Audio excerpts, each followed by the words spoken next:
اعوذ باللہ من الشیطان الرجیم بسم اللہ الرحمن الرحیم یا صاحب الجمال و یا سید البشر من وجهک المنیر لقد نفر القمر لا يمكن الثناء كما كان حقه بعد از خدا بزرگ توئی قصہ مختصر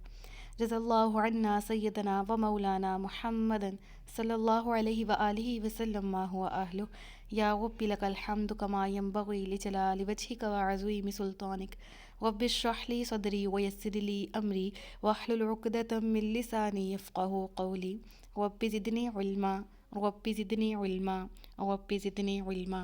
السلام علیکم ورحمۃ اللہ وبرکاتہ۔ میں حافظہ افرا جاوید اسلام آپ سب لوگوں سے مخاطب ہوں۔ اپنے یوٹیوب چینل انفینٹ اسلام میں آپ سب لوگوں کو خوش آمدید کہتی ہوں۔ امید کرتی ہوں آپ سب لوگ خیریت سے ہوں گے، زندگی پرسکون پر اطمینان اور ایمان بالخیر گزر رہی ہوگی۔ سورۃ آل عمران اردو ترجمہ اور تفسیر، اس کی آیت نمبر 195 تک ہم گزشتہ اسباق میں پڑھ چکے ہیں۔ آج سورہ آل عمران کا آخری سبق ہے، جس میں آیت نمبر 196 سے ہم باقاعدہ آغاز کر رہے ہیں۔ آیت نمبر 196 اور 197 جس میں اللہ رب العزت ارشاد فرما رہا ہے: اے مخاطب، کافروں کا شہروں میں چلنا پھرنا ہرگز تجھے دھوکہ نہ دے۔ یہ تو زندگی گزارنے کا تھوڑا سا سامان ہے، پھر ان کا ٹھکانہ جہنم ہوگا، اور وہ کیا ہی برا ٹھکانہ ہے۔ اس آیت کا شان نزول کچھ اس طرح سے ہے کہ مشرکین مکہ کا جو عام طور پر جو پیشہ تھا وہ تجارت تھا، اور یہود مدینہ بھی، جو مدینہ کے یہودی ہیں، وہ بھی عام طور پر تاجر تھے۔ تو ان کا تجارت کے سلسلے میں مختلف جگہوں پر آنا جانا تھا۔ وہ مختلف جگہوں کی سیر و سیاحت بھی کرتے، وہاں سے خوب کماتے بھی، کمائی بھی کرتے، اور عیش و عشرت میں مبتلا تھے وہ لوگ، کیونکہ وہ تجارت کے سلسلے میں ان کی کمائی بھی اچھی تھی، اور ان کا مختلف جگہوں پر آنا جانا تھا، اور مختلف دنیا کے وہ رنگ دیکھتے تھے وغیرہ وغیرہ۔ تو جو مسلمانوں میں سے، مومنین میں سے بعض فقراء تھے، انہوں نے بارگاہ رسالت صلی اللہ علیہ وآلہ وسلم میں عرض کیا کہ اللہ کے دشمن تو بہت عیش میں ہیں، ان کے لیے ہر جگہ ہر طرح سے بہار ہوتی ہے، اور ہم فقر و فاقہ میں گرفتار ہیں۔ تو یا رسول اللہ صلی اللہ علیہ وآلہ وسلم، اس کے پیچھے کیا حکمت ہے؟ تو اس وقت یہ آیت کریمہ نازل کی گئی تھی، جس میں مسلمانوں کو فہم دیا گیا، ادراک دیا گیا، شعور دیا گیا، جس شعور میں اضافے، جس علم میں اضافے کی وجہ سے مسلمانان اسلام نے یہ سوال کیا تھا رسول اللہ سے، پھر اس کا جواب دیا گیا ان آیات میں۔ اور کیا فرمایا گیا کہ مسلمانوں، کفار کے ہر طرف چلنے پھرنے سے، ان کے عیش و آرام سے، ان کے تجارتی سفر کرنے سے، ان کے خوب مال کمانے سے، ان کے عیش اڑانے سے کہیں تم یہ دھوکہ نہ کھا جانا کہ یہ لوگ اللہ کے پیارے ہیں۔ کیونکہ بعض اوقات انسان کو ایسا فیل ہوتا ہے، ہماری آج کل کی دنیا میں بھی، آج کل کے دور میں بھی، کہ ہم کسی کو بہت زیادہ خوشحال دیکھتے ہیں، اور ہم ذہن میں سوچتے ہیں اس نے تو کبھی مسجد کا رخ بھی نہیں کیا ہوگا، اور یہ تو اسلام میں بھی نہیں داخل ہے، تو پھر اس قدر عیش میں کیسے مبتلا ہے؟ یہ تو اللہ کو نہیں مانتا، تو یہ اس قدر خوش کیوں ہے، خوشحال کیوں ہے، وغیرہ وغیرہ۔ یہ دلوں میں اٹھنے والے وسوسے ہوتے ہیں شیطان کی طرف سے۔ تو بہرحال رب فرماتا ہے کہ دنیاوی سامان کا پاس ہونا رب کی رضا کے ساتھ ہونے کی دلیل تھوڑی ہے۔ یعنی کہ مسلمان ایسا کیسے سوچ سکتے ہیں کہ اگر رب تعالیٰ کے دشمن ہے تو یہ اس عیش میں کیوں مبتلا ہے؟ دنیاوی عیش جو ہے وہ رب کی رضا کی دلیل نہیں ہے۔ دنیاوی چیزیں جو ہیں وہ نہایت حقیر ہیں، نہایت ذلیل ہیں، تھوڑا سا سامان ہے، کیونکہ یہ ان سب کی حقیقت کیا ہے؟ یہ تھوڑے لمحے کے لیے وجود میں ضرور ہوتی ہیں، اس کے بعد ان کا فیوچر نیست و نابود ہوتا ہے۔ کوئی بھی دنیاوی سامان شروع سے لے کے اب تک کیا ہے دنیا میں، اگر سورج چاند ستاروں کی بھی بات کریں تو انہوں نے بھی ہمیشہ نہیں رہنا، تو پھر دنیاوی ساز و سامان کی اگر بات کریں جس کے پیچھے یہ لوگ تجارت کرتے ہیں، یا جو رب العالمین کے دین پر سر تسلیم خم نہیں کرتے، اور اس کے باوجود یہ اگر عیش میں ہے، تو رب فرماتا ہے یہ تو سامان ہی کچھ نہیں، یہ تو بالکل حقیر سامان ہے جو ان کو دیا گیا ہے، اور دنیاوی زندگی کے لیے ہی دیا گیا ہے، آخرت میں ان لوگوں کے لیے کون سا اجر ہے؟ کیونکہ جو یہ چیزیں ہیں ان کی وقت ایک لمحے کے لیے تو ہستی مانی جا سکتی ہے، لیکن ابد تک یہ نیستی رہیں گی، نیست و نابود رہیں گی،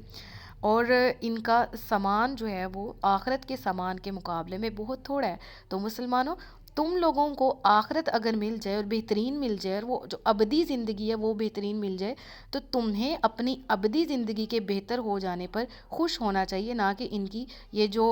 ابدی زندگی نہیں ہے، فانی زندگی ہے، ان کے بہتر ہو جانے پر تم جو کیوریوسٹی میں مبتلا ہو، یا اس طرح کی ان کے ساتھ یہ بہتر معاملات کیسے ہیں۔ تو رب العالمین فرماتا ہے کہ یہ جتنی بھی مسلمان کی زندگی میں جتنی بھی آزمائشیں آتی ہیں، جتنی بھی مصیبتیں آتی ہیں، یہ اس کو نکھار دینے کے لیے آتی ہیں، اس کو پاک کرنے کے لیے آتی ہیں، ثابت قدم بنانے کے لیے آتی ہیں، جنت کا مستحق بنانے کے لیے آتی ہیں۔ اور یہی ہے کہ جب رب ذوالجلال کی طرف سے رضا کا ساتھ ان کو ہوگا، اور اللہ کی طرف سے آنے والی ہر مصیبت پر یہ اللہ رب العالمین سے دعا طلب کریں گے، ہر چیز کے نعمت کے مل جانے پر شکر اور نعمت کے چھن جانے پر رب سے دعا اور صبر کریں گے، تو رب فرماتا ہے کہ پھر ان کا مومنین کا اجر تو ہے نا کہ یہ جنتوں کے مالک بنا دیے جائیں گے۔ وہ جنتیں جن کے نیچے نہریں رواں ہیں، جن میں ان کا قیام جو ہے وہ عارضی نہیں ہوگا بلکہ دائمی ہوگا، ہمیشہ کے لیے۔ وہاں ان کی مہمان نوازی میں کوئی کسر نہیں چھوڑی جائے گی۔ اور مہمان نوازی سے مراد کیا ہے کہ جس طرح انسان اپنے گھر کا مالک تو ہوتا ہے، لیکن مہمان نوازی نہیں اس کے ساتھ کی جاتی، وہ اپنے گھر میں جیسے رہتے ہیں لوگ ویسے رہتا ہے۔ لیکن جنت کا حسن یہ ہوگا کہ جنت کے مالک بھی بنائے جائیں گے ہم، جنت ہمیں عطا کر دی جائے گی، حقیقی مالک تو اللہ ہی ہے، لیکن جو جنت ہمیں دی جائے گی ہم اس میں اس طرح رہیں گے گو کہ ایک مہمان کے ساتھ سلوک کیا جاتا ہے، کہ ہر چیز کا خیال رکھا جائے گا رب العالمین کی جانب سے، اور رب العالمین کی رضا کا ساتھ ہوگا جو کہ سب سے بڑھ کر ہے۔ تو رب فرماتا ہے کہ مسلمانوں خود ہی حساب کتاب کر کے سوچ لو نا کہ متقیوں کا جو جنتی عیش ہے، جو جنت میں ملے گا، وہ زیادہ اچھا ہے، یا کفار کا دنیا میں عارضی عیش، جو عارضی عیش اور آرام بہتر ہے؟ یقیناً متقی لوگ ہیں، ان کا عیش بہت ہی بہتر ہے، اور لہٰذا اسی کے حاصل کرنے کے لیے کوشش کرو اور ان وہموں میں نہ مبتلا ہو۔ اگلی آیت ہے آیت نمبر 198، لیکن وہ لوگ جو اپنے رب سے ڈرتے ہیں ان کے لیے جنتیں ہیں جن کے نیچے نہریں بہہ رہی ہیں، ہمیشہ ان میں رہیں گے، یہ اللہ کی طرف سے ان کی مہمان نوازی کا سامان ہے، اور جو اللہ کے پاس ہے وہ نیکوں کے لیے بہترین اجر ہے، بہترین چیز ہے، جس کی گزشتہ آیت میں نے تفسیر کی۔ یہ اسی آیت کا اس آیت میں اسی کے بارے میں بات کی جا رہی ہے کہ مسلمانوں کو چاہیے کہ ان کے بارے میں نہ دیکھیں کہ وہ دنیاوی طور پر کس قدر خوش ہیں، اس چیز پہ بھروسہ رکھیں کہ دنیا بھی فانی ہے، دنیاوی نعمتیں جو ان کو دنیاوی ساز و سامان ملے یہ بھی ایک وقت کے لیے ہے، اس کے بعد ان سے یہ سب کچھ لے لیا جائے گا، جبکہ جو مسلمان ہے جس کے پاس ایمان کی دولت ہے اس کے پاس ہمیشہ رہنے والی بہترین آخرت میں جو ان کے نیکیوں کے اجر میں جو جنت ملے گی وہ سب سے بہتر ہے، اس سے تو کسی چیز کو کمپیئر بھی نہیں کیا جا سکتا دنیا کی۔ اگلی آیت آیت نمبر 199 ہے، اور بے شک کچھ اہل کتاب ایسے ہیں جو اللہ پر اور جو تمہاری طرف نازل کیا گیا اس پر اور جو ان کی طرف نازل کیا گیا اس پر اس حال میں ایمان لاتے ہیں کہ ان کے دل اللہ کے حضور جھکے ہوئے ہیں اور اللہ کی آیتوں کے بدلے ذلیل قیمت نہیں لیتے، یہی وہ لوگ ہیں جن کا ثواب ان کے رب کے پاس ہے اور اللہ جلد حساب کرنے والا ہے۔ دیکھیے اس آیت کے شان نزول کے متعلق بہت سے قول ہیں۔ ایک قول کے مطابق میں ذرا سا تھوڑا سا آپ کو ایکسپلین اس طرح سے کر دوں کہ ہم نے نجاشی بادشاہ کا نام تو سنا ہوا ہے جو حبشہ کا بادشاہ تھا، اس کا اصلی نام جو ہے، جس طرح کہ نجاشی اس کا اصلی نام نہیں تھا، اس کا لقب تھا، جس طرح حبشہ کے بادشاہ کو نجاشی بولا جاتا تھا، مصر کا جو بادشاہ ہے اس کو فرعون بولا جاتا تھا، ٹھیک ہے، اسی طرح سے جو روم کا بادشاہ ہے اس کو کیسر بولا جاتا تھا، اس طرح سے بہرحال تو یہ جو حبشہ ایک جگہ تھی، ٹھیک ہے، مدینہ منورہ سے دور، تو مسلمان ہجرت حبشہ اگر ہم نے تھوڑا سا پاسٹ پہ غور کریں تو مسلمانان اسلام نے ہجرت بھی کی تھی کفار مکہ کے جو ظلم و ستم سے تنگ آ کر، تو بہرحال وہ جو بادشاہ تھا نا وہاں کا، اس کا اصلی نام تھا اسحمہ، ٹھیک ہے، الف صاد ح میم ہ ماہ، ٹھیک ہے۔ تو یہ اس کو جب ہم نے یہ بھی بہت ایک واقعہ سنا، حضرت جعفر نے رضی اللہ تعالیٰ عنہ نے اس کے دربار میں اسپیچ کی تھی، تقریر کی تھی اور قرآن کریم کی تلاوت کی تھی، جسے سن کر وہ بہت زیادہ رویا تھا، اور وہ ایسوں میں سے تھا کہ جو نبی کریم صلی اللہ علیہ وآلہ وسلم پر اس دور میں بغیر دیکھے ایمان لے آیا تھا، اور اس نے مہاجرین اولین یعنی جو پہلی ہجرت حبشہ ہوئی تھی تو اس میں جو مہاجرین تھے جو مکہ سے ہجرت کر کے وہاں گئے تھے ان کی بہت خدمت کی، جو مطلب مکہ سے حبشہ چلے گئے تھے، اور اسلام میں جب مسلمان تھے، وہ بہت زیادہ ان کو ضرورت تھی سپورٹ کرنے کی کسی کی، تو اس نے بہت زیادہ سپورٹ کیا، اور اس نازک دور میں کہ جب کفار مکہ بھی جو ہیں وہ بادشاہ کے پاس آئے کہ ان کو جو ہے وہ اپنے شہر سے، اپنے ملک سے نکال دیا جائے یا ان کو دربدر کر دیا جائے، واپس مکہ بھیج دیا جائے، تو اس نے ان کی بھی بات نہیں مانی تھی اس بادشاہ نے، اور مسلمانوں کو اس وقت اس دور میں پناہ دی تھی۔ تو بہرحال شان نزول کی طرف آتے ہیں، تھوڑا سا میں نے پاسٹ بیان کر دیا۔ تو یہ بادشاہ تھا، اس کا نام اسحمہ تھا، یا ایک اور روایت کے مطابق مکحول تھا، ٹھیک ہے، میم کاف، ٹھیک ہے، ہے واو لام، جو لکھ رہے ہیں نوٹس بنا رہے ہیں ان کے لیے میں بیان کر رہی ہوں۔ تو اس کا جو انتقال تھا وہ 9 ہجری میں ہوا تھا، رجب المرجب میں۔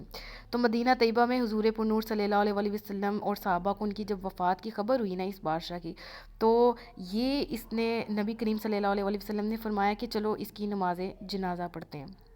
تو چنانچہ نبی کریم صلی اللہ علیہ وسلم صحابہ کرام کے ساتھ جنت البقیع میں تشریف لائے۔ رب تعالیٰ نے زمین حبشہ اور جو نجاشی کا جسم تھا وہ ان پر ظاہر کر دیا، منکشف کر دیا، اور حضور پرنور صلی اللہ علیہ وسلم نے ان کا نماز جنازہ پڑھا۔ یہ بادشاہ جو تھا، یہ پہلے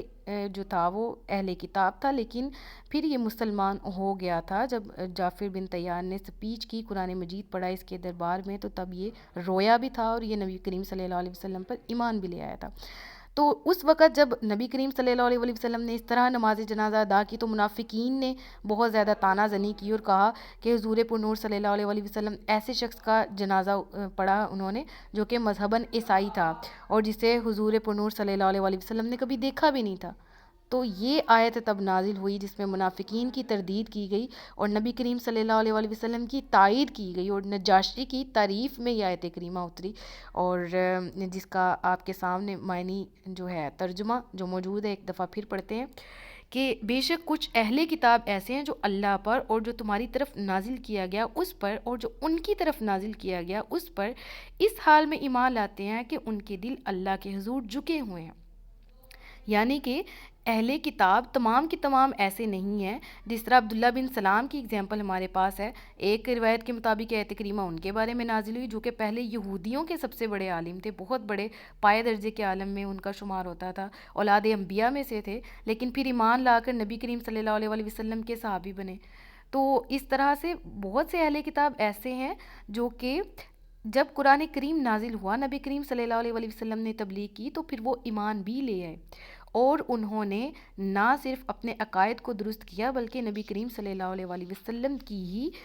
صحابیت کا درجہ اختیار کرتے ہوئے، ان کی ہی سنت پر عمل کرتے ہوئے جتنی بھی زندگی گزاری ایسے ہی گزاری، دین اسلام کی خدمت کی۔ تو فرمایا گیا کہ نبی کریم صلی اللہ علیہ وسلم نے اور جو مسلمانوں نے وہ نماز جنازہ ادا کیا، تو منافقوں تم کیوں اس کو حقارت کی نظر سے دیکھتے ہو؟ بہت سے اہل کتاب میں جس طرح بہت پتھروں میں کچھ لال بھی نکل آتے ہیں، سمندروں میں بھی موتی ہوتے ہیں، اسی طرح اہل کتاب میں بھی بعض مخلصین ایسے ہیں جو صحیح طور پر اللہ تعالیٰ پر ایمان رکھتے ہیں، اور نہ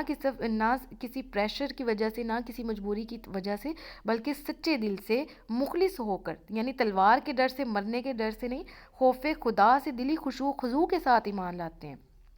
دوسرے پادریوں کی طرح وہ رشوتیں لے کر احکام جس میں نبی کریم صلی اللہ علیہ وسلم کی نعت بیان کی گئی، یا جو دیگر احکامات ہیں جس میں قرآن کا ذکر نبی پاک صلی اللہ علیہ وسلم کا، ان آیات پر تبدیلی نہیں کرتے، ان میں تبدیلی نہیں کرتے، بلکہ ایمان رکھنے والے ہیں اور ایمان کے ساتھ ہی انہوں نے اپنی زندگی گزاری۔ تو ایسے لوگوں کا بھی اللہ کے ہاں بہت زیادہ اجر ہے، تو ان کا ثواب ان کے رب کے پاس ہے، اور اللہ جلد حساب کرنے والا ہے۔ یعنی جس کے پاس جتنا ایمان، جس درجے کا ایمان، اس کو اس کے ایمان کے مطابق اجر دے دیا جائے گا۔ جس نے عمل کیا، خواہ وہ پہلے اہل کتاب میں سے تھا، اگر دائرہ اسلام میں داخل ہو گیا اور نبی کریم صلی اللہ علیہ وسلم کی خدمت میں آ کے اس نے پناہ لی اور ان کی سنت پر عمل کی، قرآن پر ایمان لایا، قرآن کی تبلیغ کی، تو اس کو بھی اجر ملے گا۔ نہ صرف یہ نہیں کہ وہ پہلے اگر اہل کتاب میں سے تھا تو اس کو بعد میں اجر نہیں، کسی کے اجر میں کوئی کمی نہیں کی جائے گی۔ جو دین اسلام میں داخل ہوا اس کے لیے وہی کچھ ہے جس کی اس نے کوشش کی، یعنی جس نے جتنی نیکی کی، جتنے نیک اعمال کیے، ان کو اتنا ہی اجر دے دیا جائے گا۔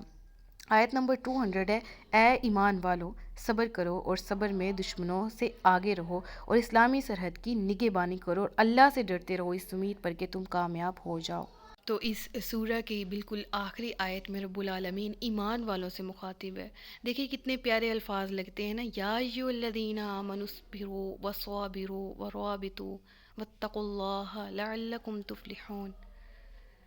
یہ والا جو لفظ ہے نا یا ایھا الذین آمنوا، اس پہ مجھے بذات خود بہت پیار آتا ہے کہ میرا رب ہمیں کتنے پیار سے بلا رہا ہے، اور ہمیں ہمارے ایمان کی وجہ سے اس قدر عزت قرآن میں دی گئی کہ مخاطب کیا گیا تو کتنے بہتر اور احسن انداز سے ہمیں مخاطب کیا گیا، اے ایمان والو. پھر مخاطب کر کے کیا فرمایا؟ صبر میں دشمنوں سے آگے رہو. اس سے کیا مراد ہے؟ یعنی کہ مسلمانوں کو اس بات کی تلقین کی جا رہی ہے کہ اعمال صالح سے، نیک اعمال سے بے نیاز نہ ہو جاؤ، عبادتوں پر قائم رہو، مصیبتوں میں گھبرا نہ جاؤ، گناہوں سے ہمیشہ بچتے رہو. غرض یہ کہ ہر قسم کے صبر کو اختیار کرو. جب کفار سے مقابلہ ہو جائے تو میدان جنگ میں کفار سے زیادہ تم صابر رہو، اور ہمیشہ ہر دور میں ہر طریقے سے صبر سے کام لو. ہمیشہ اللہ کی راہ میں جہاد کے لیے، دیکھیں نا اس آیت میں، اور اسلامی سرحد کی نگہبانی کرو، یعنی جہاد کے لیے ہر وقت تیار رہو. اپنے آپ کو، اس دور کی بات کی جائے تو اپنے گھوڑوں کو تیار رکھو، اپنے تیروں کو، اپنے نیزوں کو ہر وقت، اپنی تلواروں کو اپنے ساتھ رکھو. آج کل کے دور میں بھی اگر آج کا مسلمان ہے اس کو بھی یہی تلقین کی جا رہی، اسلامی سرحدوں کی حفاظت کرو. اپنے ملک کی حفاظت کا ہمیں حکم دیا گیا، اپنے دین کی سرحدوں کی حفاظت کا حکم دیا گیا. اور اگر لائٹر وے میں اس طرح سے بھی بات کروں، اسلامی سرحدیں کیا ہیں؟ وہ حدود ہیں جن میں اللہ نے ہمیں رہنے کا حکم دیا ہے. تو ان حدود کی پارسائی کی حفاظت کی جائے. مرد ہے تو وہ اپنی حدود کا خیال رکھے، اگر عورت ہے وہ اپنی حدود کا خیال رکھے. یعنی جن باؤنڈریز میں اسلام میں ہمیں رہنے کا حکم دیا جاتا ہے، تلقین کی جاتی ہے، ہم انہی میں رہیں، ہم ان سے باہر نہ نکلیں، اور ہم اپنی عزت کی حفاظت کریں، اپنے خیالات، اپنے تصورات کی، اپنی سوچ کی حفاظت کریں، اپنے آپ کو ہر لحاظ سے پاک رکھیں، تاکہ جب ہم اللہ تبارک و تعالیٰ سے بروز قیامت ملیں تو وہ ہم سے راضی ہو. جب موت آئے تو اس حال میں آئے کہ ہم اللہ کا شکر ادا کریں، اے اللہ ہم اس تمام زندگی پر تیرا شکر ادا کرتے ہیں، جتنی بھی تو نے دی ہم نے تیری رضا پر بہترین انداز میں گزاری، اور ہم اس پر تیرا شکر ادا کرتے ہیں. تو رب العالمین فرماتے ہیں اپنے نفس کو اللہ کی اطاعت میں لگا دو، اپنے آپ کو اللہ کی اطاعت میں لگا دو، اللہ سے ڈرتے رہو تاکہ تم تمام جہانوں میں کامیاب رہو. صدق اللہ العلی العظیم و صدق رسولہ النبی الکریم ونحن علی ذلک من الشاہدین والشاکرین وما علینا الا البلاغ المبین. سچ فرمایا اللہ نے جو عظمت والا ہے. الحمدللہ ثم الحمدللہ. آج کے سبق میں سورہ آل عمران مکمل ہو چکی ہے. تمام لوگوں کا، تمام میرے ساتھ رہنے والوں کا شکریہ جنہوں نے مجھے سپورٹ کیا، آن لائن بھی اور میری حقیقی زندگی میں بھی. مجھے ایسے الفاظ دیے، مجھے ایسی موٹیویشن دی کہ جس کی وجہ سے کبھی میرے قدم لڑکھڑانے لگتے تو مجھے دوبارہ مضبوطی سے تھام لیا جاتا. شکریہ، جزاک اللہ ان تمام لوگوں کا. ان تمام لوگوں کے لیے بہت سی دعائیں جو شروع سے میرے ساتھ ہیں، پڑھ رہے ہیں، میرے ساتھ قرآن سیکھ رہے ہیں، سمجھ رہے ہیں. اللہ تعالیٰ ہم سب کو علم نافع بالخیر عطا فرمائے، ہم سب کے گناہ معاف فرمائے. یہ چھوٹی سی کوشش جو میری اللہ کی بارگاہ میں ہے، اللہ اسے قبول فرمائے. مجھے فخر، تکبر، ریاکاری سے ہر طرح سے بچا کے رکھے، اور ہم سب کو اور ہمیں اس نیک کام میں کا مزید حصہ رہنے کی توفیق عطا فرمائے.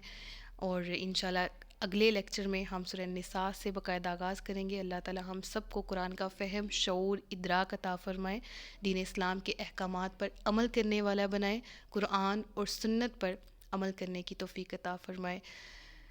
اللہ ہم سب کا حامی و ناصر ہو. مجھے دعاؤں میں یاد رکھیے گا. مجھے آپ کے الفاظ کی بہت ضرورت ہے، اچھے الفاظ کی. مجھے آپ کی طرف سے موٹیویشن ملنے کی بہت ضرورت ہے. مجھے آپ کی طرف سے سپورٹ کی بہت ضرورت ہے. آپ اللہ تبارک و تعالیٰ کی کرم کے بعد، اللہ کے محبوب کے صدقے، والدین کی دعائیں، اساتذہ کی محنت کے بعد آپ لوگوں کا ساتھ ہی ہے جس کی وجہ سے یہ امپوسیبل کام، یا شروع میں جو مشکل لگ رہا تھا مجھے، امپوسیبل تو کوئی بھی نہیں ہے لیکن جو وقتی طور پر چیز مشکل لگ رہی ہوتی ہے، وہ اسی طرح آپ لوگوں کی وجہ سے اور ان تمام لوگوں کی وجہ سے یہ ممکن ہوا کہ میں نے یہ 2 صورتیں مکمل کی، اور سورہ فاتحہ بھی 3 صورتیں الحمدللہ اب تک ہو گئی ہیں. اللہ تعالیٰ ہم سب کو اجر عظیم عطا فرمائے، ہم سب کا بھلا فرمائے، سب کی خیر فرمائے.